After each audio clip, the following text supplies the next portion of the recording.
Hello guys, কীভাবে আইফোনে নগদ অ্যাপ লগ ইন করবেন দেখে নিন। ফোন নাম্বারটি ডায়াল করবেন,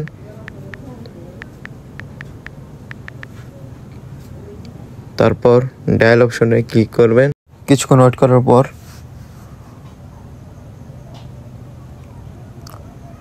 মাই নগদ ডায়াল করবেন, তারপর 6 নাম্বার ডায়াল করবেন,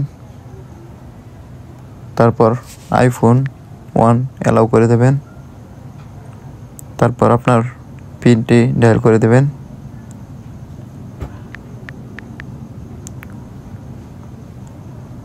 তারপর একটি পিন দেখতে পারবেন আনলক করার জন্য, সেই পিনটি আপনার ডিভাইসে লগ ইন করতে হবে।